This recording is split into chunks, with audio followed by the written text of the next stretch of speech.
This video, we're going to talk about what some things that you can do to raise your baseline of happiness. My videos are based on my research, my reading, but most importantly, real life experience. I've been a life coach for 10 years. It's my full-time job. It's what I eat, sleep, and drink and absolutely love. And I try to take lessons from my experience in coaching clients and then share that with the wider audience. Now, if you'd like affordable coaching, my email address is in the description. I have students who I life coach and are able to afford it, and it benefits everybody. So feel free to give me an email. There's absolutely no obligation. The consultation's free, and the first session is 50% off, and then after that, it's extremely affordable. What I experience, probably about, I'd say like 10% of my client base, is they have a real low baseline of happiness. And their set point is on the outside of the norm. So, most of us will fall within the average. There's a small percentage that will fall way above average and just have a overall higher level of life satisfaction, fulfillment, contentment, joy, less anxiety, less struggles with low moods. And so as a coach, I really have to adapt my coaching to people where they are in their baseline of happiness. And that's something I think we don't consider, we don't register where our set point is. And they did an interesting study where they randomly have people carry pagers, and they would, at various times, random times throughout the day, they'd send them a text and they'd ask them what their baseline of happiness is, 1 through 10. 10 really happy, 1 not very happy. And the average, I think, was around 5 or 6 is what people generally feels like, okay, I'm average. I'm not feeling super great. I'm not feeling super bad. And we need to take that into consideration, because a lot of times we beat ourselves up or feel like our life is unfulfilling because we're not in the upper 8, 9, 10 percentile of happiness. And that's just how we are as human beings. We're not designed to be up here all the time, and that's okay. And what I encourage people is focus, instead of chasing happiness, which is very elusive, focus on contentment. Because even when you're having challenging times, you can find contentment in those life experiences. There can be something that you can learn from it. There's a lot of growth opportunities with it. And at worst case scenario, it helps you to appreciate the good moments of in your life. And just like if it was always sunny, you're not going to appreciate it as much as if it was sunny some days, cloudy, rainy, stormy other days. You appreciate the sunlight much, much more. I was living in England for a little while, and you should see how people just flock out on the days that it's sunny. They're just like soaking up that sun all out on the parks and stuff and really appreciating it. And that's how our lives are. So we want to embrace all the colors of the rainbow, all the colors of our life, and do what we can to raise our baseline of happiness. And I've made mistakes in the past as a coach, and that's one of the beautiful things is, being able to learn and see what I read from the books or what I try, some of my techniques or strategies, what works and what doesn't work. And one of the mistakes that I made in the past is some people, like I said, a small percentage of my clients have a very low level baseline of happiness. And so I need to really meet them where they're at. And as you as an individual, meet yourself where you're at. And if your baseline of happiness is here, and let's say the average is here, and then the upper top tier is here, anything that raises it even slightly is a victory. And the other thing is it takes time, it takes patience, because some people who have a low level baseline of happiness, there are multiple factors that could have created that. It could be, 50, 40, 60% of who we are is genetically predisposed. So it could be a genetic component. Well, it is a genetic component. The other is life experience, how much trauma you've had. Even things like, having brain injuries, concussions and stuff like that can really affect your mental health. And when you're dealing with someone like that, they're not going to get up to here. Like here or even here just looks like a fantasy land. It's not even something they can even imagine or have hope for, because where they're at is so low and it's just too far outside their comfort zone. And I say comfort zone because when you start moving up the ladder, if you want to increase your baseline of happiness, moving up the ladder, you got to start doing things that make you uncomfortable. You got to start doing things that could expose you to rejection from romantic partners, from friends, social things. You're going to start doing things that can lead to failure. You're going to start having to do things that require effort and putting energy and work into your life. And my few clients who have a low level baseline of happiness, it sounds crazy, but it's safe, it's comfortable. And oftentimes it can be their security blanket that they don't want to give up. They don't want to let go of that security blanket because it protects them from all the scary things, the risky things that the world, going outside into the world that it has to offer. Another thing that I've noticed is they generally all have a numbing agent. They have something that they use that I would call an addiction that helps to numb them out from feeling the pain. Because when you're living an insular life that's like kind of, hiding in a cave, so you're avoiding all the bad things that the world can scare you with, it's very unfulfilling and it doesn't make you feel good about yourself. If you want to feel good about yourself, you have to take risks. You have to be courageous. You have to put yourself out into the world and get banged up. You get your hands dirty, encounter rejection and failure and pain and suffering, really. And so there's a low tolerance with that bottom, people that have a real low level baseline of happiness, there's a real low tolerance of that. And I liken it to going to the gym.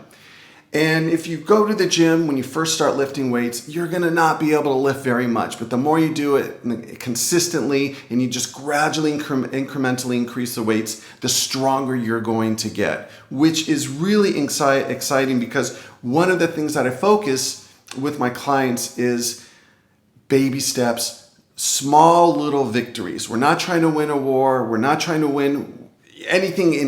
accomplish anything grand here. We're just trying to get them up to just that next level. And it can be something small, just even if they normally spend the majority of the day inside, going out, 5-minute walk, 10-minute walk, that would be a victory. Making a phone call to someone, that would be a victory. But it's really, really challenging to get them to give up that security blanket, that addiction. Now, some of my clients, they struggle with smoking marijuana. That's their addiction. That's what numbs them out. Video games is another one. The biggest one is just general screen addiction, phone addiction, internet addiction, social media addiction, shopping addiction, alcohol addiction, what else? Sex addiction, porn addiction. The list just goes on and on of the things. Gambling addiction. There's all these things that are driven by our need to numb out and to make ourselves temporarily to feel better. And that's what it is. It is an addiction is a way to change your mood, to, like I said, numb the pain, to make yourself temporarily feel better. But the crazy thing is, the more you do it, the more you need it. And the more you need it, the more it makes you feel terrible about yourself and about life. So if you feel that void with something else that gives you more purpose and a sense of accomplishment, the addiction is less oppressive. You're not enslaved by it like you normally would be. And so it's a two-pronged approach. It's addressing the addiction and slowly tapering off of it. Very few people can go completely cold turkey. Some of my clients have been able to do it, with their addiction, especially when we're talking about like screens and stuff like that. That's just crazy how much time we spend on screens. It's absolutely insane. And it's not something I imagine that we'll look back on our deathbed and go, oh boy, I wished I spent more time staring at a black mirror. And we start adding little things, little pieces to the puzzle. So for example, one of my clients, he started doing exercise. He got one of those like a treadmill type of things in his place, and he does 5-10 minutes of that. Other clients just going on short walks, like I mentioned. Other clients doing something social, going to a meetup. Some people, a meetup is too much of a big stretch. Then maybe just going to a coffee shop. Not that you have to engage with people, but just getting yourself out there around other people.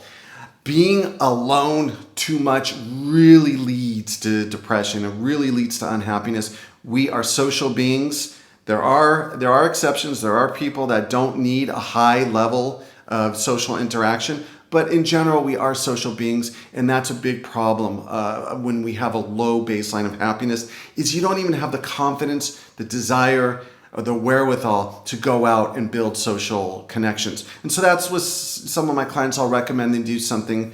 There's like chat websites where you can just chat with somebody random. There are websites where you can play games, Words with Friends, other chess games and stuff like that. So it's not so focused around the conversation. It's focused on something concrete. There are language exchange where you can learn, one of my clients, he wants to learn Japanese, and then he helps the other person learn English. That would be something that is very helpful in raising that baseline of happiness. And then the really important thing is to give yourself credit. Progress, not perfection. When I have clients that have real low levels of baseline happiness, and if it's real low, I really encourage them, and some of them even will go to a therapist and psychologist. So if it's something like they're really struggling with depression, absolutely, see a mental health professional and get treated for it. Really, really important.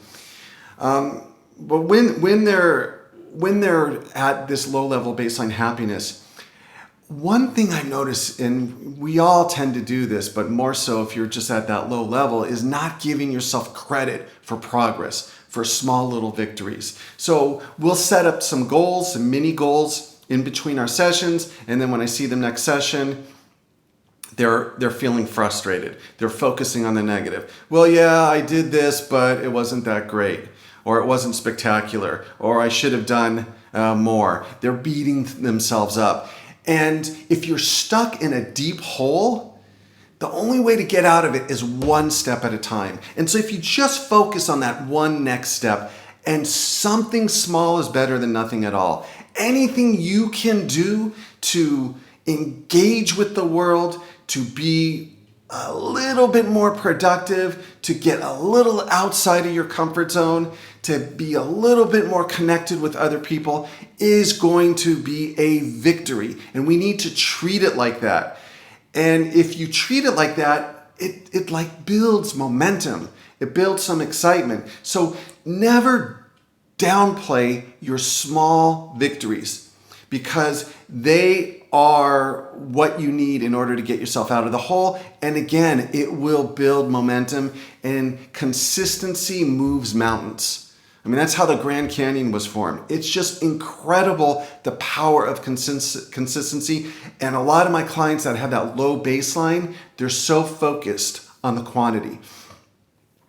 And what is really interesting, another thing we fall into this trap, and again, I'm talking about my clients with that low baseline of happiness, is they'll look for the magic pill, the magic bullet. This thing is going to fix me. So I get a lot of them that want to be millionaires, that want to start their own companies, that want to move to a completely different location, geographical location, and that will make them happy.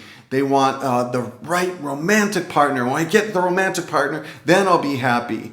And it's always that next big thing. It's like in football, it's called the Hail Mary. You just throw up the ball and you hope somebody on your team catches it. And what I have found is in the beginning when I was coaching, I would really do my best to help clients accomplish these big goals that they think are going to, fulfill them and make them happy. And what I found is, and research backs this up, is like if you win the lottery, you get a temporary bump and then you go back down to your baseline. Even when the study's shown, even when something terrible happens, like somebody becomes paraplegic, they have a drop and then they go down to that baseline, go back to that baseline of happiness. So really that baseline of happiness is absolutely fundamental on us focusing and raising that. And again, I wouldn't call it baseline of happiness. I would call it baseline of contentment. We shouldn't chase happiness. Happiness is very fleeting, but contentment is something that we are really in charge of on how we look at the world. The other thing that I've noticed with clients with low level of low level baseline happiness, is the way they talk. Words matter. I was working with a client the other day, and he's had quite a huge transformation. I think we've been working together maybe like 8 months, and it's incredible to see his progress. And sometimes looking at the work we're doing together, the progress would seem very minuscule. And you wouldn't notice it from week to week, but over a longer period of time, with the consistency, with the persistence, with the patience, with focusing on successes and victories, you can see where we started from and where he is now. And it's absolutely phenomenal. But one of the things, old habits are hard to break. And one of the things he struggles with is his filter. So when he's looking at his life or looking at the world, it's filtered through dark gray glasses. Now they are getting lighter, but they're not rose-colored glasses. And we want to have a balance. We don't want to be overly, everything's wonderful, everything's positive, everything's good. We don't want to be negative. We want to have that sweet spot in the center. But oftentimes he's not even aware of how he internalizes what happens externally or how he assesses his own progress. And he's just like, we all have that whip. And he'll just whip himself, or he'll just say, oh, this was bad, this is terrible, and I'll challenge him to that belief and we'll reframe it. And he'll go, oh yeah, you're right. Things are actually much better than I thought. And so so much of how we feel happens between our ears. And if you just, again, not being fake or phony, but if you just more self-aware about how you talk to yourself, how you talk to other people, you'll be amazed at the growth and progress and how that baseline of contentment raises.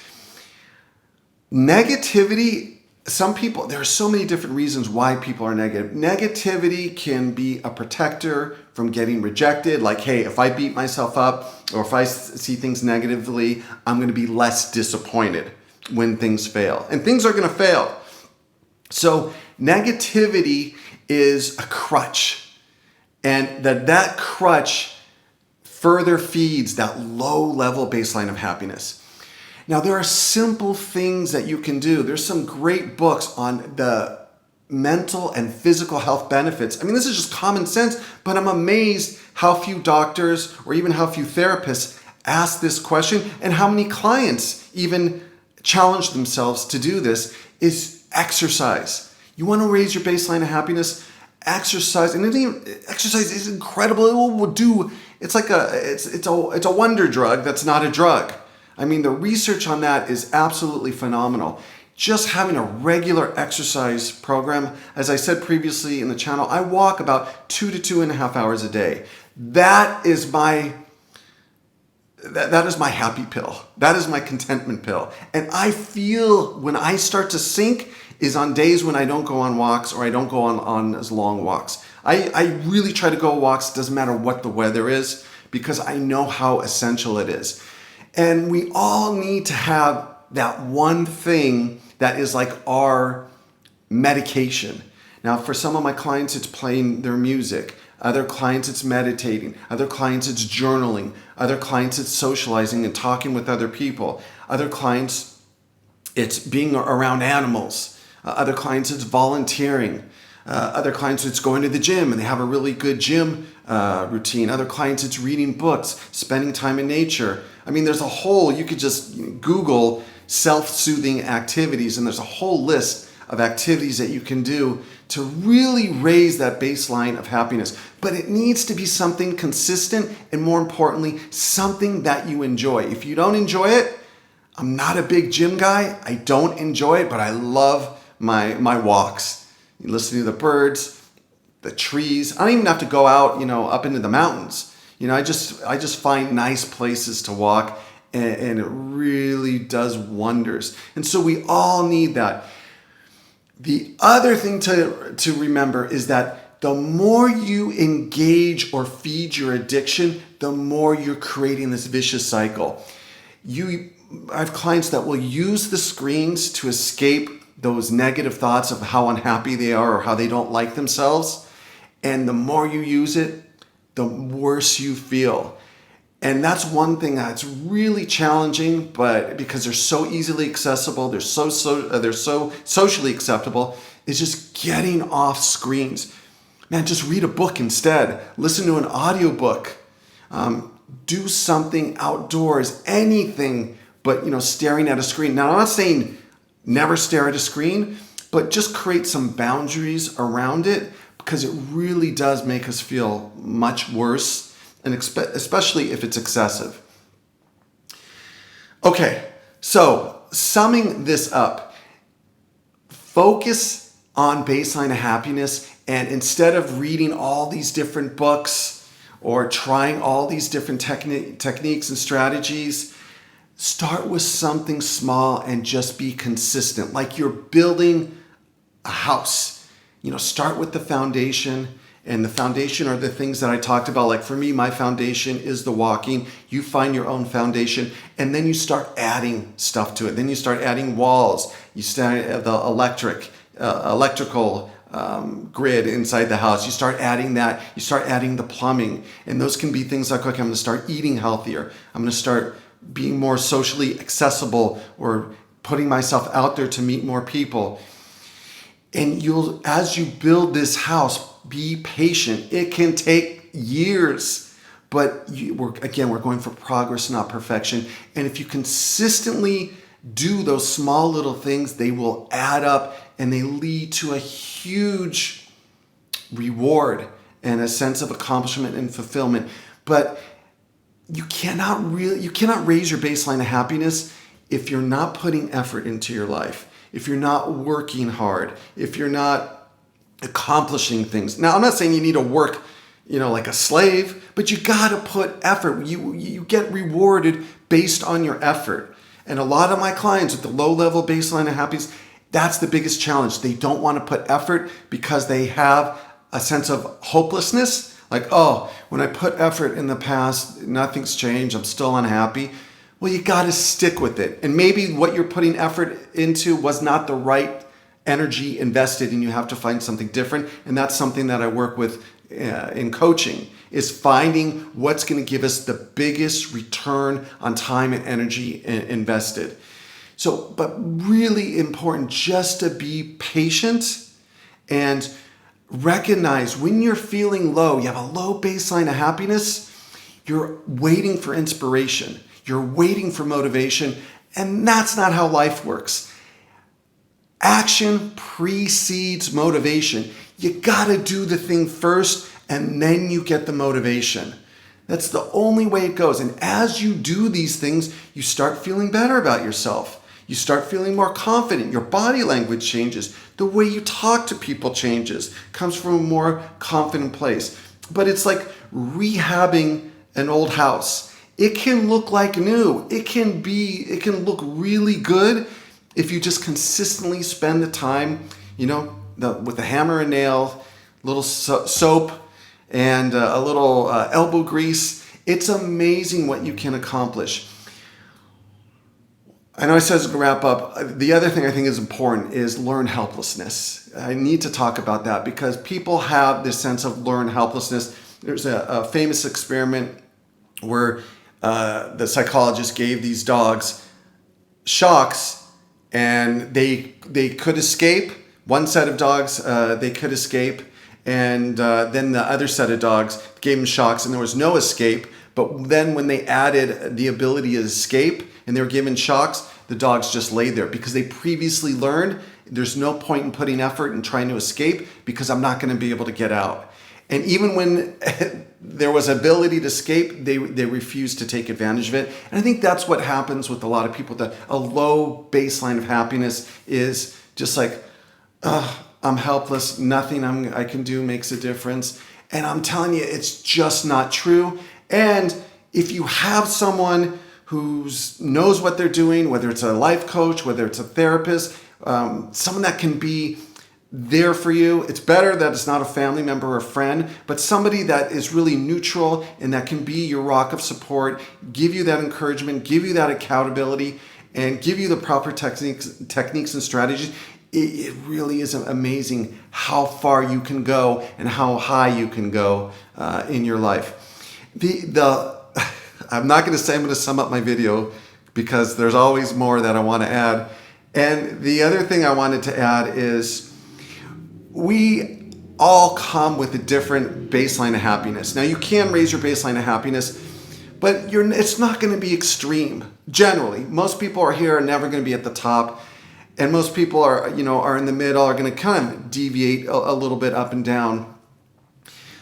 The important thing is just also accepting, where you're at and saying, hey, I'm not a bubbly, happy, go lucky person. Because what people do is they compare themselves to other people.